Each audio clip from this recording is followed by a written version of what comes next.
I'm Kwame Jeffries, Associate Professor of History in the Department of History at The Ohio State University. I'm here with Mr. Charlie Cobb at his home in Jacksonville, Florida, in conversation for the Education for Liberation project sponsored by Learning for Justice of the Southern Poverty Law Center.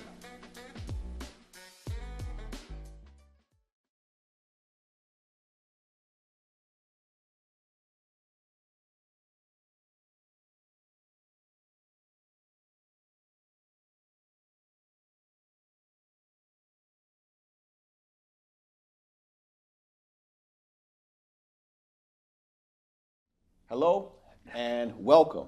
I'm excited to be here with Mr. Charlie Cobb, who was a veteran of the Civil Rights Movement, and in his home and with his wonderful wife, was also a veteran of the Civil Rights Movement, and Chin, to talk a little movement history, and also to talk a lot about freedom schools and education for liberation. So Charlie, thank you so much for welcoming us, those who believe in freedom and want to learn a little bit from you, into your home today. You're always welcome in my home. I appreciate that. I'm not always welcome everywhere, but I appreciate that. Yeah. Thank you, Charlie.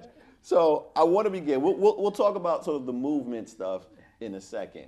But there's going to be people who are going to watch this who don't know much more about you than your involvement in SNCC and with the Freedom Schools. So could you just share with us a little bit of your background? Where were you born? The connections to DC, the connections to Massachusetts. So before we even get to Charlie Cobb, the activist, right? What about Charlie Cobb, the young person, your parents and your grandparents? I'll give you the short version here because that could be another hour or two. Fair enough. I went into this, Yeah, I was born in Washington, D.C., and I was telling a group, what's important to my earliest background, and I was telling a group of young people in Mississippi this just a week ago.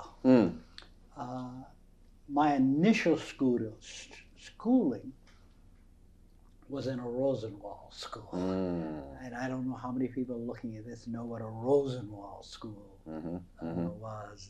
Julius Rosenberg, I think, got his money from Sears and Roebuck, and along with Booker T. Washington, set up thousands of schools all across the South to run counter, if you will, to the kind of segregationist education that was traditional for black students. Black schools for black people were always designed to keep black people not just ignorant, but believing in their own inferiority. Right. And these Rosenwald schools, we see them popping up at the turn of the 20th century. Yeah. But you're not born until 1943. But they still existed. They still existed, They still existed. They existed, I don't know. They actually began in the late 19th century. Right. And went all the way, let's see, I start school in 1940. 1946, 47. And I remember because in the Rosenwald schools, the first thing you did in the morning was stand up and sing, lift every voice and sing, which I still have the habit of standing up for from those early years of education. And you had to sweep and clean up the school. You had all these duties that were wrapped around reading, writing, and arithmetic. And all of them were designed to teach you to be proud of yourself and to teach you responsibility.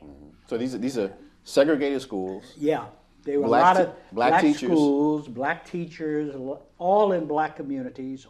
A lot of them, like the one I went to, which was in Frankfort, Kentucky, where my father pastored an AME church, was on the campus of Kentucky State College. And so they were in college campuses, communities.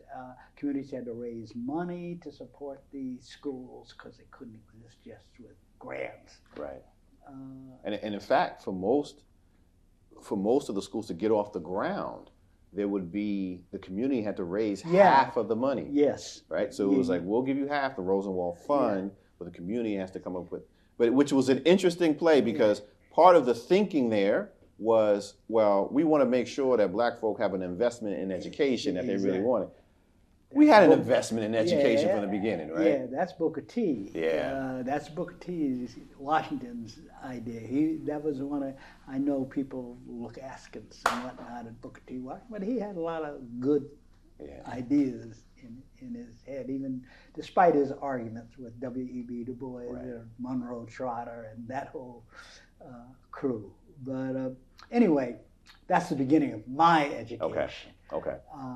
Now, education has always been important to my family. My family on my mother's side comes out of Wetumpka, Alabama, Howell Rose Plantation, who had ambitions to be governor, but he permitted the learning of reading and writing on his plantation. So I tell people all the time, again, in somewhat apologetically when I'm speaking to a black college or university, because my family goes all the way back to the days of Fisk, when Fisk was called Fisk Normal School.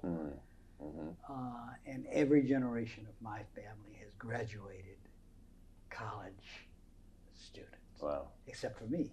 I'm the first generation of my family not to have finished college. Wow. And so I have to... Little caveat. Yeah. You were a little busy though. Yeah, I was busy, but I'm always there. saying this apologetically when I'm in the HBCU, because I don't want HBCUs to think that I'm encouraging their students to drop out of school and not complete their education. But on the other hand, I have to make the point that it is possible to do stuff. My family has always been, though, what was on both my father's side and my mother's side, what might be called a race family. Okay. To use Marcus Garvey's old phrase, always believe you had to commit to the redemption and vindication of the race. That was always important in our family. So, in our family, for instance, when we moved to Massachusetts. So from D.C. to Massachusetts? No, we went D.C., Kentucky. Ah, okay. My father was an AME. So he was being moved around. But then he had some falling out. He never talked what it was about. But he had some falling out with the AME church and became a Congregationalist. And an important influence in that was Howard Thurman, the great. See, my father had been taught by Howard Thurman at Howard. And Howard Thurman, of course, was the great black theologian of the 1940s. He influenced, mentored King, had been classmates with King's father, was really the father of nonviolent struggle in the United States, because he had gone to India and studied with Mohandas Gandhi. And back in the 40s, if you were a young black ministerial student, as my father was, or later on as Martin Luther King was in the early 1950s, you carried with you Howard Thurman's classic work, Jesus and the Disinherited, which was an exposition on liberation theology and explaining how Jesus was really resisting the Romans. And that the lessons contained in Jesus' life were lessons that black ministers who he was teaching, and he went from Howard to Boston University, where he became the first black dean of a predominantly white university, when he became the dean of Boston Universities. My father followed him to Boston. And so race was a thread that ran going all the way back to, really on my mother's side, going back to the days of slavery, and Howell Rose, who was the slave master of our family, to Howard Thurman in a different kind of way with my father, and liberation theology, which Howard Thurman was preaching, and after this falling out with the AME Church, my father took us to Massachusetts, where he became the minister, St. John's Congregational Church, which was the Church of John Brown in Massachusetts. Wow. So we're growing up with all this. And my father is now subscribing, when we're in Massachusetts, to certain black publications. He had the Pittsburgh Courier, the Chicago Defender, and the Afro-American newspapers, which we had to read before we could read the comic strips or the sports sections of the local newspaper. It was mandatory. You had to do that. My father, while we were there, Malcolm X was the editor of Muhammad Speaks, the Nation of Islam newspaper at the time, and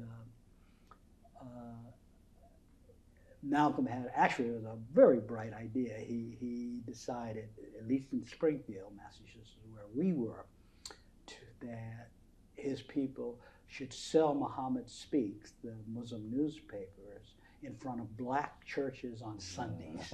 That's where you'd get.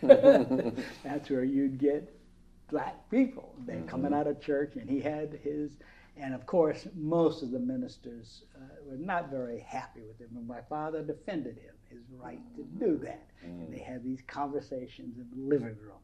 Now, I'm too young to get any of the import of all this. It's not until years later, with some vague recollection of Malcolm X and our living room and stuff creeps into my head. And he said, yeah, we used to talk, the Christian minister and the Islamic minister, about race. About race. And that's what the context, that's the context that I'm growing up in. It's not direct lectures. I'm not being taken to, I'm not made to join the NACP youth chapters. I'm not being taken to hear great expositions on race and something like that. No, it's this sort of more everyday, who's in the living room, what newspapers are in the living room are you reading, that are really shaping my consciousness until the sit-ins. And then when the sit-ins happen, then I'm getting ready to go off to college. Right.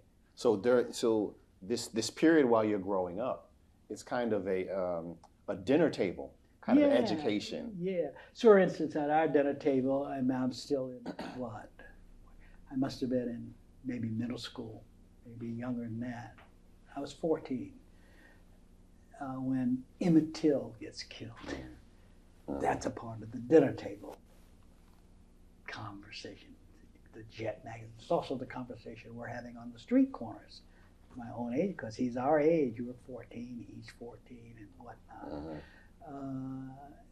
When Martin Luther King merges to leadership of the Montgomery bus boycott, again, that's being discussed. Well, actually, the most significant discussion, which relates to freedom schools at the dinner table, has to do with the 1954 Supreme Court decision. Oh, Brown. But the question at the dinner table is, well, what's that going to mean for black teachers and black principals?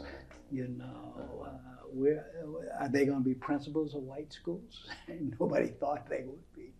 Are they, that's an important discussion. It's that I'm hearing. Right. In 1954, it's not that they weren't excited by the Supreme Court decision, but there is this question hovering over the excitement about what is this going to mean for black schools, black leadership in public education, go and lead these public, because a lot of these schools were oriented toward race, and they even undercover they are orienting you that way. So that's an important point, because sometimes when we think about our conversations, we have conversations about Jim Crow education, and we focus on the lack of resources and how the resources certainly were unequal, to be sure, in terms of physical resources, physical plant, and the like.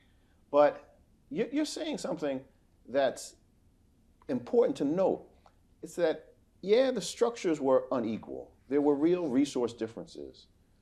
But you can't deny the power of the community in supporting education, in having a race-based sort of emphasis within the classroom, that you're bringing up Black teachers, Black administrators, black coaches, right? I mean, that there's an entire culture that was rich, that, as you were saying, your dad was worried about, right? I mean, it's a parallel, sort of educational system that, again, isn't sufficient, but it was real necessary in a way, the way the culture had embraced it. Yes, that was a part of the culture. It wasn't that they didn't even have to embrace it. It's just a part of the culture.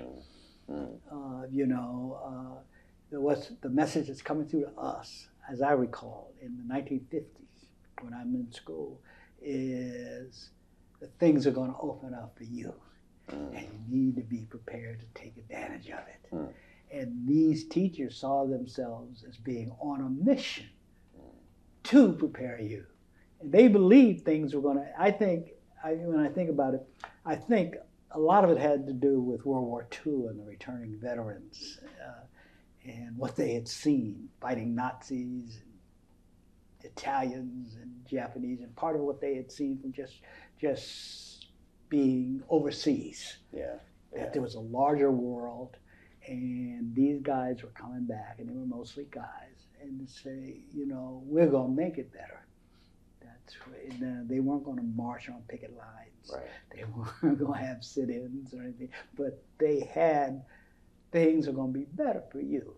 You're not going to have to go through what I went through. And that's coming through in the schools. In the Black schools. Right. And it's a way of resisting, I think, white supremacy. Right. And that is an old tradition, because if you think about it, education and optimism, because I think the two go hand in hand, all were linked. That's why you had all these secret schools during the days of slavery. I remember when Nat Turner had his revolt in Virginia, the governor of Virginia said it was because these preachers were secretly teaching reading and writing in Sunday schools, and he banned Sunday schools. So there's always been this kind of link between education and freedom. The example I cite all the time is Mary Peake of Hampton, Virginia, because you can see it there. Mary Peake, who was an emancipated woman, freed woman, taught secretly enslaved Black people to read and write underneath this oak tree in Hampton, Virginia. And you can go see that oak tree on the campus of Hampton University. It's called Emancipation Oak. It's where Miss Peake, way back in the days of slavery, taught. And you see the examples like this repeated right across the slave era. Yes, there were revolts, but this other undertold story is this whole process is unfolding about educating. And by the 20th century, when I'm in school, this is a pretty solid tradition. And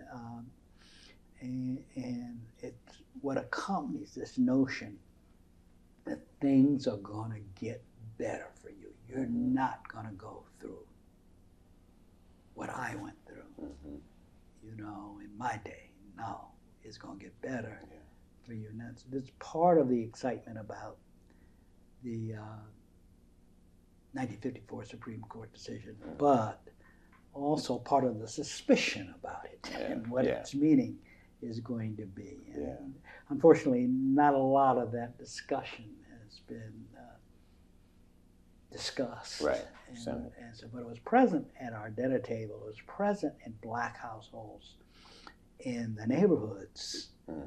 And it didn't get any further than the neighborhoods, because it's certainly not going to be reported by the newspapers, the Washington Post, or which are encouraging riots, or the New York Times, or anybody else. They're largely ignoring. They don't pay attention to black aspirations until, I think, Montgomery, Alabama, which forces them. They can't ignore it at that point. Right. Yeah, to think about that. So that's all tangled up together, this notion of education, opportunity, this kind of, I don't know that idealism is the right word, but this kind of belief that, no, we're never going to go back to the days of slavery, for sure. And this segregation stuff is going to end. And I think Truman had a lot to do with that, with his desegregation of the military. Because, you know, a lot of the black men were in the military. Yeah. Jackie Robinson is a great symbol of that in my mind. Joe Louis. Right? Joe Louis. Same thing, sports heroes. And what's his name? Jesse. Jesse Owens. Jesse Owens. Yeah.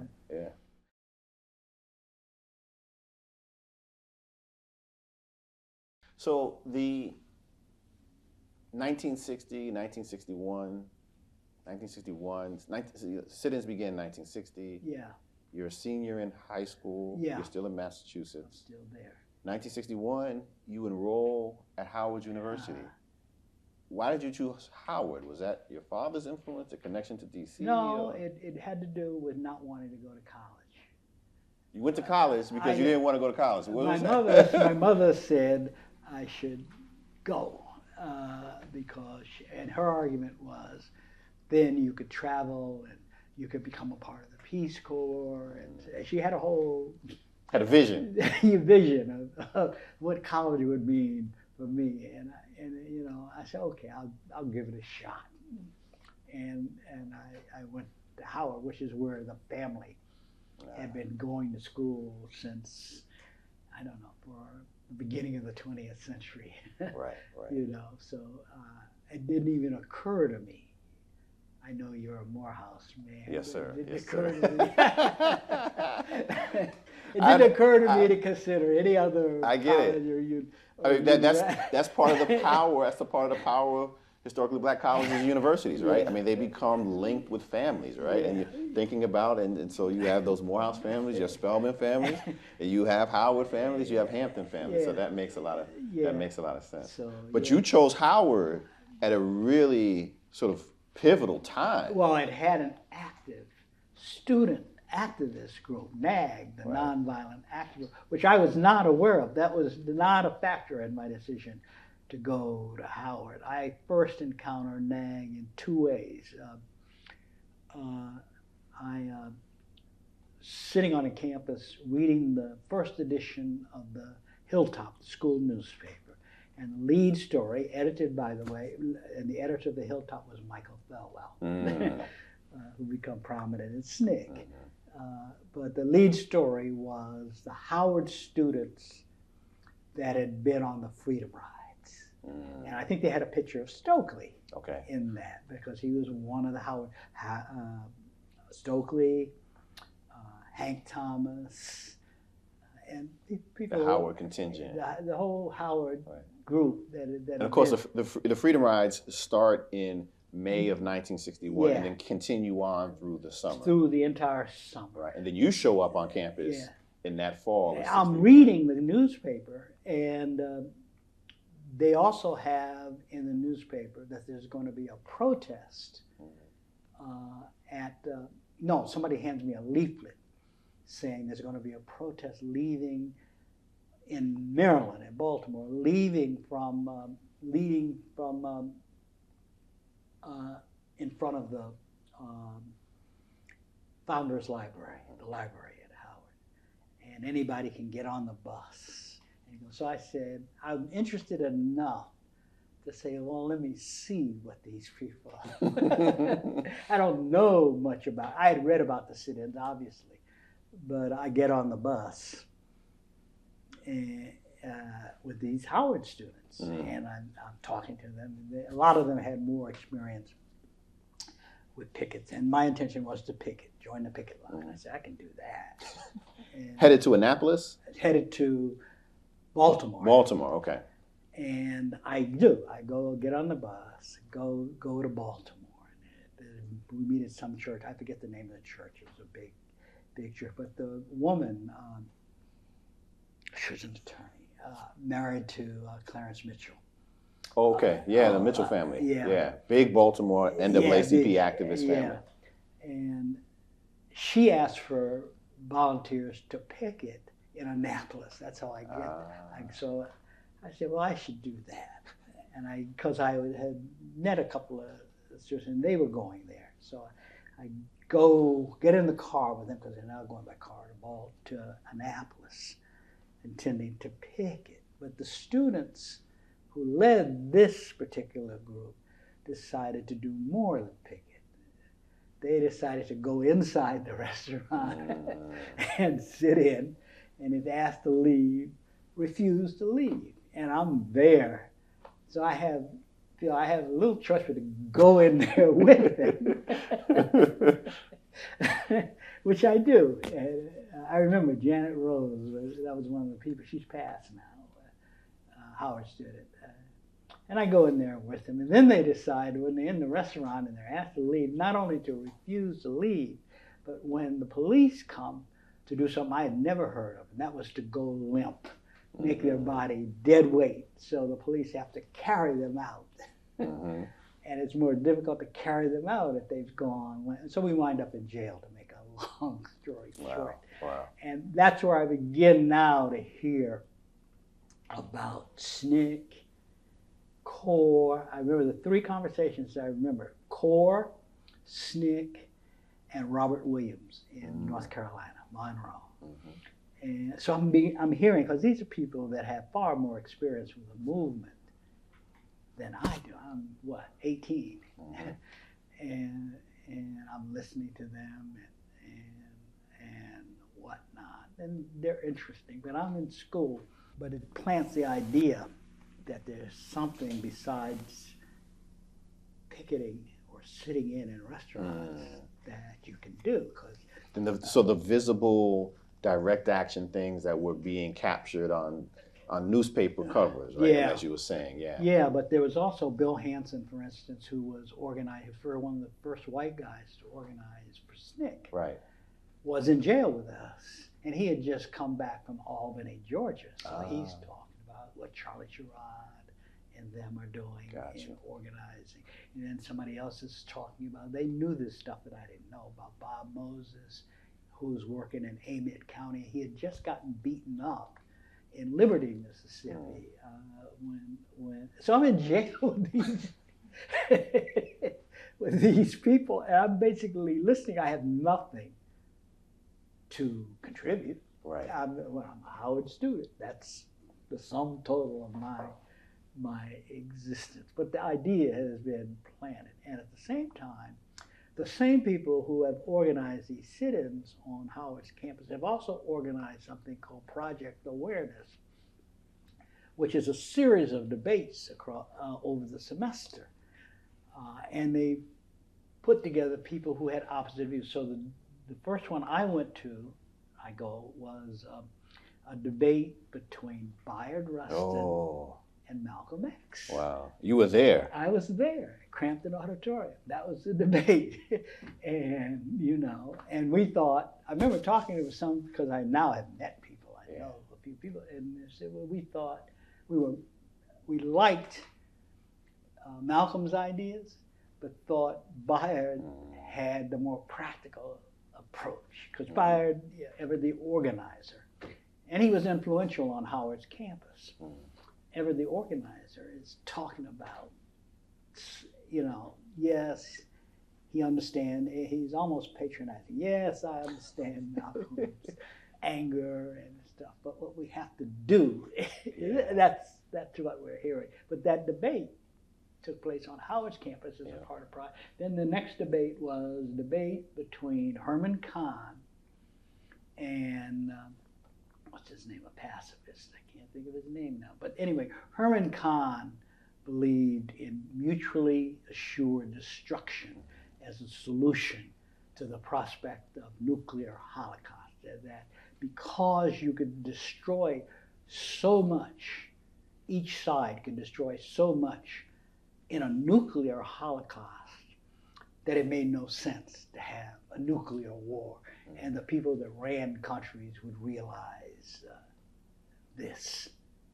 And the other person, I don't know why I'm drawing a blank on his name. He was a very prominent pacifist.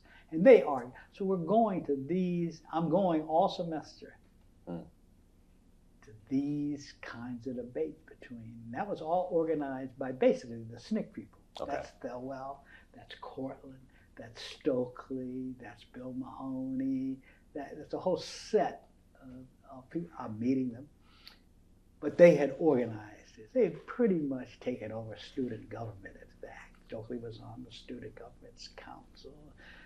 Michael was the editor of the school district. They had pretty much taken over the whole infrastructure of Howard's. So these are all influences that are coming to me. That's when I first meet Sterling Brown, who decided he liked, although he wanted us to stay in school, he liked us, and we would go to his house, and he would talk to us about the blues and black culture, give us whiskey, and Daisy, his wife, would look askance at him, why are you giving these young people this liquor? The poet, the right, faculty member at Howard. You know. So I'm coming. Those are the influences that I'm coming under when I'm at Howard as a freshman, as an 18-year-old freshman.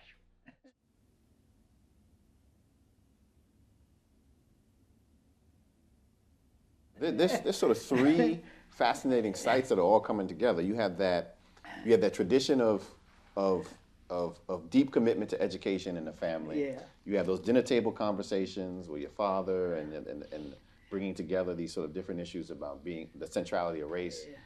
You got what's happening as a freshman at Howard on the campus, these lectures that are happening, the debates. You have the jail, that prison, that jail experience is another site of education, not because jails are these sites of reform, but because of the people who were in there.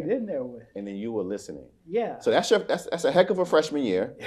Tell me about it. And then the next year, 62, you find yourself in Mississippi. Because of the involvement with the sit-ins, CORE, the Congress of Racial Equality, had invited me to participate in a workshop in Houston, Texas, for student activists that they were convening in Houston, Texas.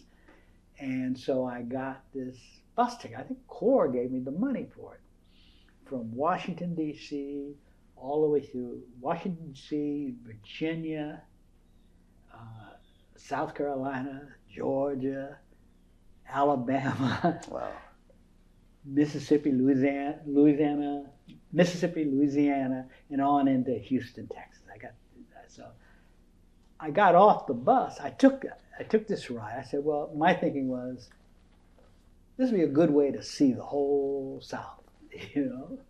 So I get off the bus in Jackson, Mississippi, because the students there were sitting in. And I felt it was one thing for me to be sitting in Virginia or Maryland. It's something qualitatively different for the students in Mississippi, the place where Emmett Till was murdered, to be sitting in. Because in our communities up north, Mississippi was the worst place on earth imaginable for a black person, because Emmett Till, Mac Charles Parker, the other lynchings, all of this gave Mississippi this stereotypical, some of it was stereotypical, image of the ultimate violence. No place in the universe could be as bad for a black person as Mississippi. Now here these students are in Mississippi sitting in, so I want to know, I'm thinking in my head, well, what kind of students are these? Maybe they have some different kind of gene or something, right? So I wanted to meet them. And I made my way to their headquarters with the help of the NAACP, in fact. Okay. From the bus station, to their headquarters, which were a walk, at least for a young man, were not a bad walk. Yeah. Now, were these were Jackson State and Tougaloo students? Or Yeah, Tougaloo? these are largely Jackson State and Tougaloo students. Okay. So I make my way to their headquarters, and I go in, and I introduce myself. They don't know me from Adam. I got a suitcase, and I say I'm on the way to Texas to a workshop, of course, some kind of way of introducing myself. It was people who were there were Jesse Harris. I remember exactly who was there. Jesse Harris, who's passed now. Gia, who was there. Lawrence Dory Ladner was there, and Collier Liddell was there. So when I finished my little bit of an introduction, Giat, we always called him for some reason by his last name, Lawrence Giat. But Giat, who was a student, I think he was just finishing up at Tougaloo, He was a big guy, 6 feet, a couple 100 pounds, gets up and leans over me and speaks to me with complete and total disdain. And he's sort of half bullying and half, I don't know. And he says, I remember the words exactly, he says, you're going to Texas for a workshop on civil rights. What's the point of doing that when you're standing right here in Mississippi? Wow. And then Jesse Harris, who's there, who had just come off a freedom ride and gotten out of jail. He says, Jesse Harris chimes in. He says, yeah, man, you're in the war zone here. Wow. So I'm meeting and they invite me to stay overnight at their Freedom House. They had one just behind, just near where the NACP's headquarters were. And I decided, well, I'll stay, and I'm interested in hearing more about what they have to say. So, and you don't pay a penalty back in those days if you change your bus, so you can take the bus the next day. It's not going to cost you any money. So I could stay a couple of days and go later to this conference, which I'm becoming less and less interested. These people are more interesting to me than whoever I might meet, and I had no idea who I might meet at this core conference. And Dave Dennis teases me about this to this day. He said, "You're supposed to be a core." You never made it. You never made it. So, and I'm hearing them. They're beginning their project in Greenwood, Mississippi. Okay. Giat is getting ready to go up to Greenwood to join Sam Block and Willie Peacock. Now, Greenwood is in the Delta? In the Delta. It's their first Delta project, because they had primarily been working in southwest Mississippi. And they had stopped there because the students, it's interesting, because I experienced the same thing a year or so later. From the students' point of view in Macomb, southwest Mississippi, when Bob and them come there, Freedom Riders have come to Macomb. So they want to do what the Freedom Riders were doing. And they organized a protest. And I got this from, I talked to Chuck Dew about this. He says, all these students had all walked out of school because somebody had been refused at a restaurant in Macomb. And they all walked up the steps. The SNCC had an office on the second floor. They all walked up the steps where the SNCC office was, demanding that they lead them on this protest, which was not, they were there to do voter registration. They had no plans to do. But Chuck said they felt the students had come up the stairs, so had demanded this, so they had no choice but to go lead the students. Right. What was Chuck, when he was telling me the story, he quoted me something from Gandhi. There go our leaders. We have to hurry up and catch up with them, or something like that. And so they do it. They all get arrested. Well, the one result of that was the NACP people who had invited them, the local ones, for the most part, their attitude was, we didn't invite you down here to do that. And it soured their relationship with many of the NAC people. Down in that section, in that section of Mississippi. There were some supporters. E.W. Steptoe, for instance, supported them. But C.C. Bryant, who was the president of the NACP and who Bob was staying with when he was in Macomb, didn't like this at all. And so did some others. So they left. They left. They went back. They went to Jackson to decide what to do next, and they decided to do this Delta project. Okay. And Amzie Moore, who had initially sent them to Macomb, now gets them situated in the Delta. And that's how Sam Block becomes involved. Okay. Because Amzie had been mentoring Sam, and he sent Sam over to begin a project in Greenwood. And then Bob and Amzie recruit Willie Peacock to become a part of that project. And Guillot had agreed, now that he had finished school, he was going to go up to join Sam and Willie Peacock in Greenwood. So I'm listening again. I'm listening to all this planning, and so. And then Bob walks into the house, and he listens to my questions, and then Bob tells me, he says, "Well, why don't you? We're going up to the Delta tomorrow. Why don't you come with us?" Wow. And again, that convinced me. I said, "Well, I don't have to go to this workshop in Texas. I'll go with this guy," because I didn't know Bob Moses. But I'll go, and I got in the car with Bob, Charles McLaurin, Lanny McNair, a Jackson State student, and myself. So we go up into the Delta, and then I find out that they're going up to start a second project in Sunflower County, in Rouville. And I decided, well, we couldn't go to where the project was going to begin because Rouville had a curfew on black people then. Wow. So we had to drive through Rouville. We couldn't stop without the risk of arrest. So we went over to Amzie's house, spent the night there, and then come back the next morning, a Sunday morning, to Rouville, to this church, Mount Galilee Missionary Baptist Church. And Amzie has us stand up and introduces us to the congregation as Freedom Riders.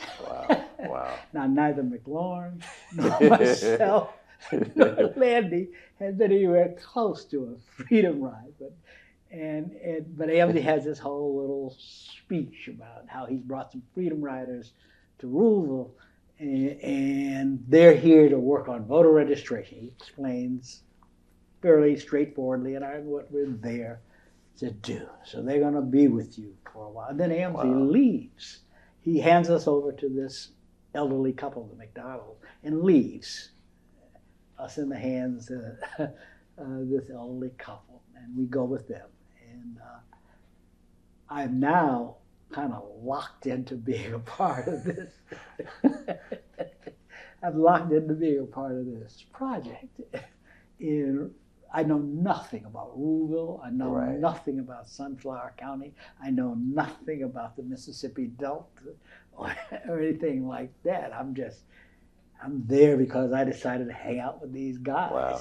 And Bob wasn't even a factor in it because I didn't even know Bob. I knew McLaurin. I had met him at the Freedom House in Jackson, and I knew Landy because I met him. And you'll stay there. I stayed there because I'm now interested. I'm engaged. Right.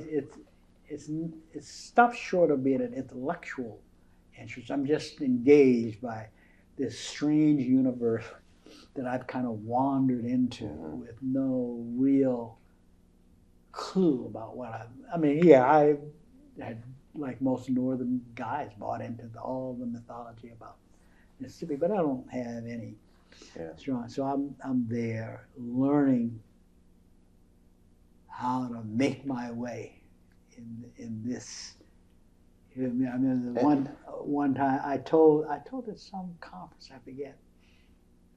I decided to learn about, because I'd never seen cotton before. I decided there's a bus that carries workers to the cotton fields, and I decided to get on the bus too to see what it's like to pick cotton. I got on the bus, and I went to this cotton field, and they give you this long sack, and you're supposed to stuff it with cotton. And it's like August. August in Mississippi. It is hot. But I got on the bus, I went to this cotton field, and I began to try and pick. I didn't know how to pick cotton or anything. And if you know anything about picking cotton, it's got these bowls, and your fingers get all cut up, and stuff you're supposed to pick it from the bottom up. And I'm hot, I'm tired, I'm confused, and I'm bleeding because my fingers have gotten all cut up. So finally, this old lady, I remember I hadn't been there for half an hour, and this old lady taps me on the shoulder, and she says, "Son," and she points to this tree on the other side of the field. She says, "Why don't you go over there by that tree and rest yourself?" Which I did greatly. So I'm learning. I'm trying to figure out how to move in this community that's really, for all practical purposes, alien to me. There's nothing in Washington, D.C. or Massachusetts, not even picking tobacco, that compares to August in a Mississippi cotton, let alone the dangers that surrounded everything we're doing, voter registration, because we're also knocking on doors and and we got stopped. I think we'd been there 2 days, and this white man jumps out of the car. He's got a pistol, and it turns out he's the mayor of this town. And he says, "Niggas, get in this car." And I remember Lawrence says, "Why do we have to get in this car?" And the mayor says, "Because this pistol says so." Wow. Well, we got in the car. We got in the car, and he gives us. He takes us down to the city hall where the jail. No, he takes us. City hall, not the jail, which is in a separate facility. And he starts calling us. He lectures us. He says, "Y'all are New York City communists." And in those days, the worst kind of communists, besides Cuba, Russia, and China, were New York City communists. He says, "You're New York City communists, and I want you out of town here." And I think McLaurin says something like, "Well, the Constitution says we have a right to be here." And the mayor says, "Well, that law ain't got here yet." Wow. So, this is a little town. There's 1,000 people in this little bitty town.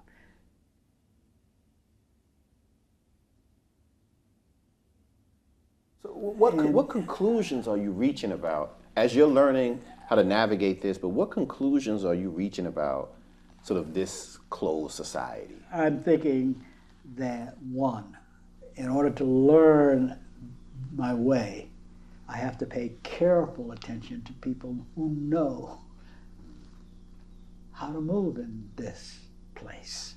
I said, you don't bring anything that equips you to really know how to move. You have to learn how to listen to people, which was hard given the accents. You have to learn how to listen to people, and then you have to learn how to speak to people. That's what I quickly concluded.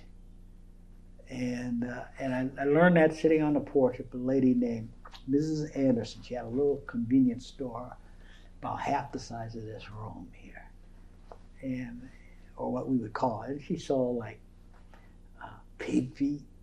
She sold peanut nabs, soft drinks. I mean, this little, it wasn't even a grocery store. I mean, you wouldn't go there to shop for groceries.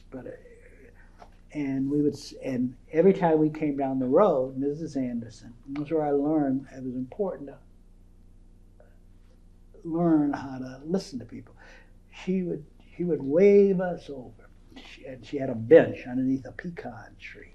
And she says, well, why don't you boys sit right here and let me go inside and get you something cold to drink. That was her contribution to the movement. But Mrs. Anderson was also a gossip. She knew everything that was going on.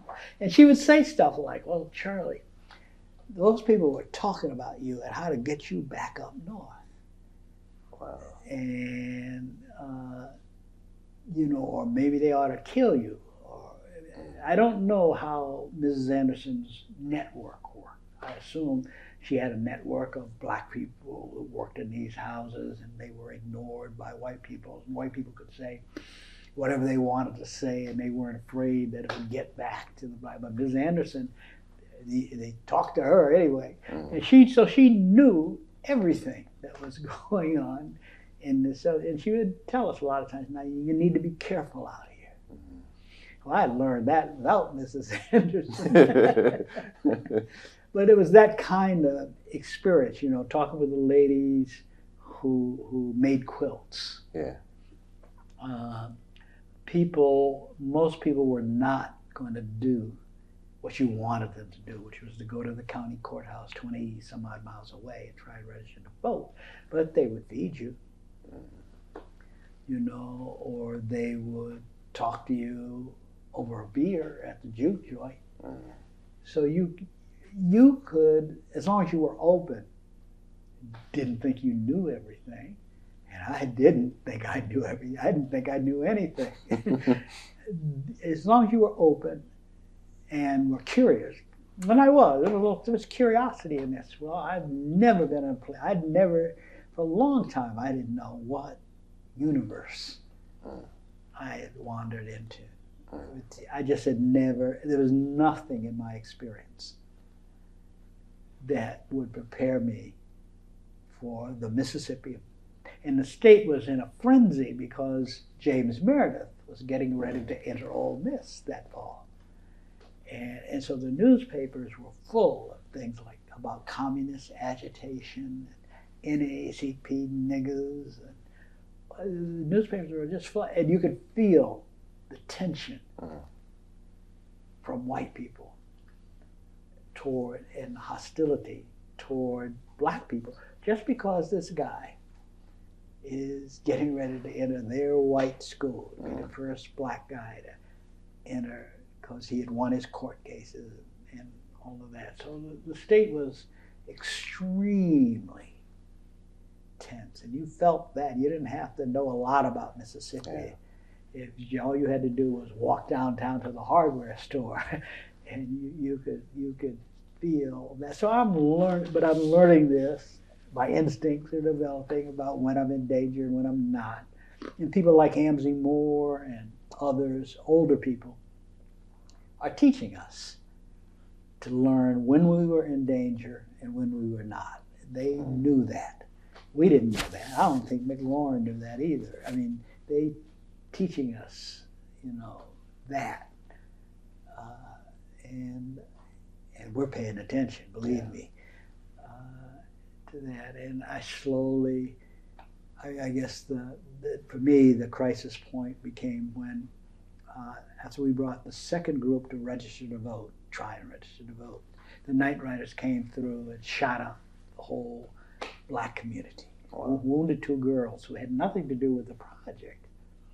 They just were visiting their grandparents before returning to Alcorn because it's the fall. They were going back to college, and it just happened to be in front of the window when the bullets came through the window, and they were wounded, one of them very seriously. And the mayor arrested me for doing it.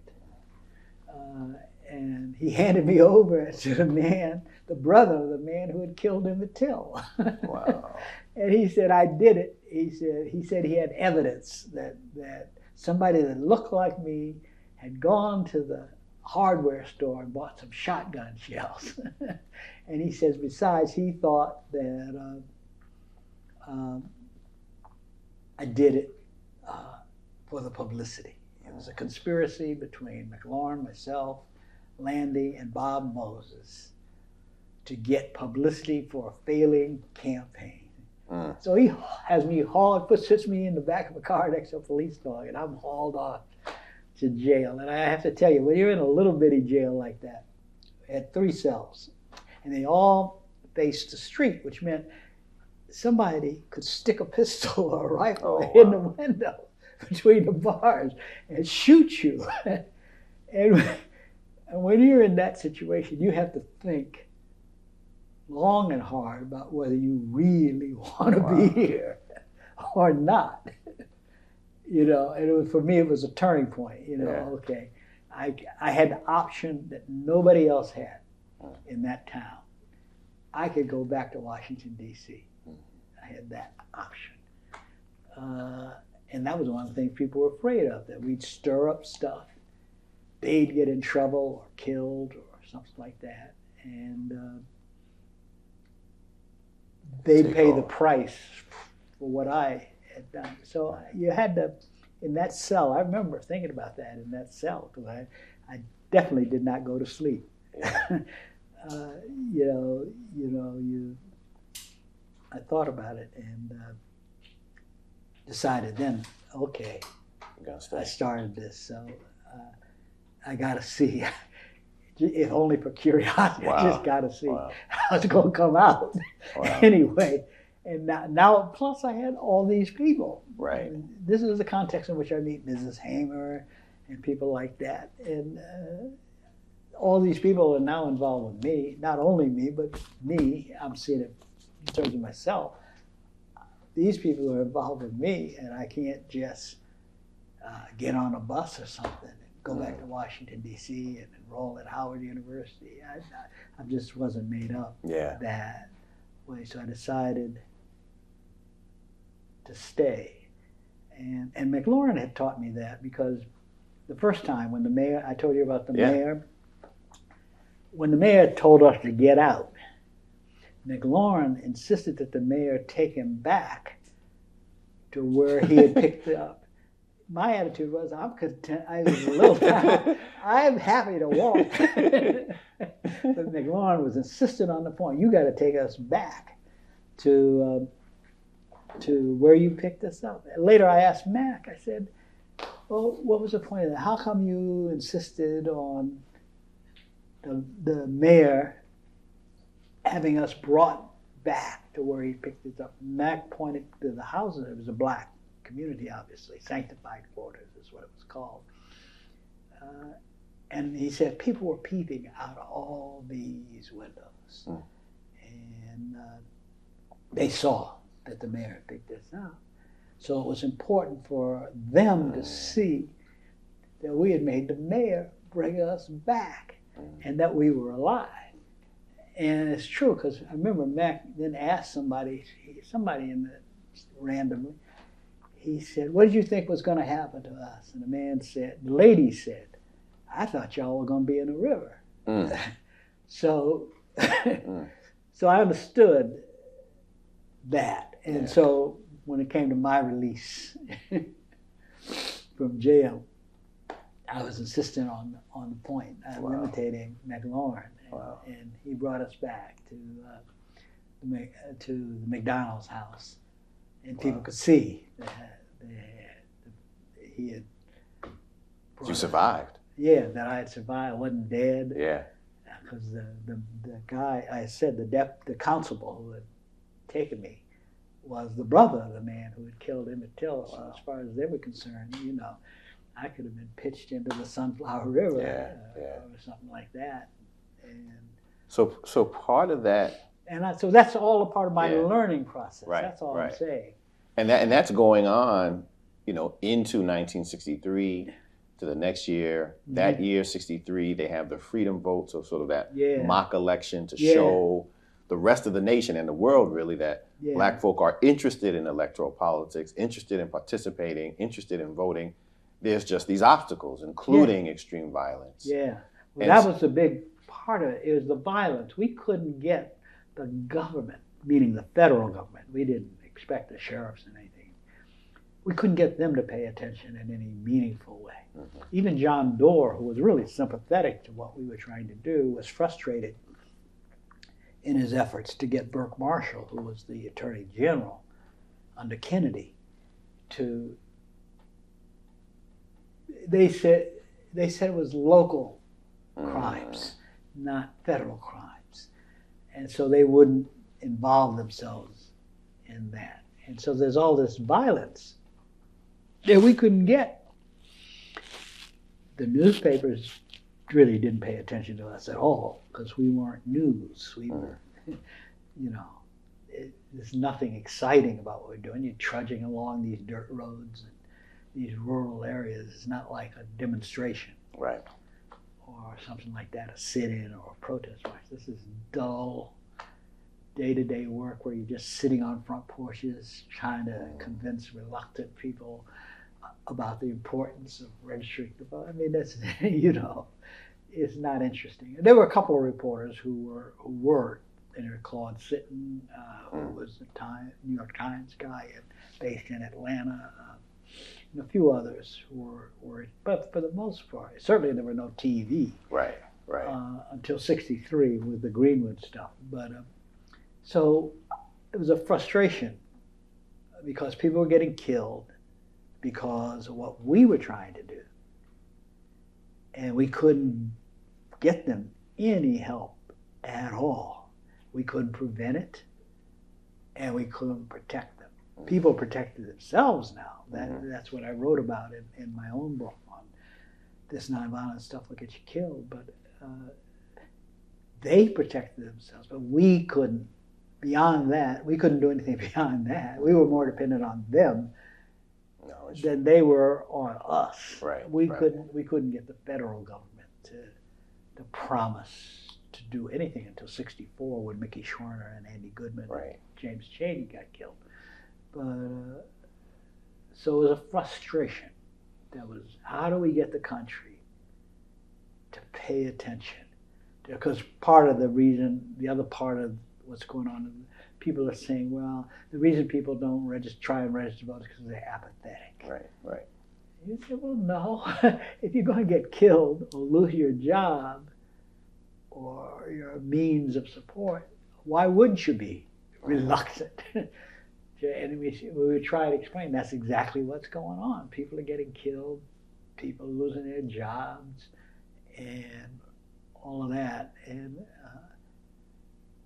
y'all say it's apathy? No, it's not apathy.